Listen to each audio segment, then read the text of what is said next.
At ito na nga, Hanso na naman. So ang una nga natin ginawa dito is mag-invade kasi yun naman talaga yung dapat natin gawin kapag naka-Hanso. Tapos kunin natin yung mga farm dito sa gilid para mag-level agad tayo. Dahil nga hindi natin kaya yung kalaban natin sa early game, kaya nag-focus na naman tayo sa Golden para patayin yung kanilang MM. Kasi dyan tayo sasakit guys, dyan tayo lalakas kapag pinatay natin yung MM. Nag-ano nga ako dito, nag-invade tapos nasyambahan natin na mawala dito yung core nila kasi skill lang ko siya dito tapos bigla ko siyang na-kill dito guys. So ayun, bonus turtle tayo dito. Jamban nga natin na napatay natin yung ruby dito guys, no. Tapos ayun, naka-bonus kill lang tayo dito, sabay nag-turtle na din ako pag matapos to. Magti-turtle lang nga sana ako kasi bigla ko nakita yung Midori dito, kaya yun, binigyan ko siya dito bago ako mag-turtle.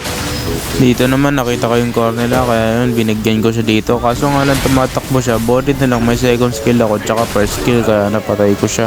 Noon nakuha ko na yung blow up dito, bigyan ko naman nakita yung Midora, kaya yun binigyan ko siya, nakakuha tayo ng isang kill dito guys. Kahit marami yung kalaban nito, nakapitas pa rin tayo ng isa dito, napatay natin yung Ruby, which is good naman guys kasi good trade na din yun. Tapos na ginawa namin yung Lord, and then ayun, and double na siya dito guys, tinapos na rin namin agad para matapos na yung laro. Ganun lang yan guys, kapag ano, kunahin nyo yung M, yung malalambot para sumagat kayo.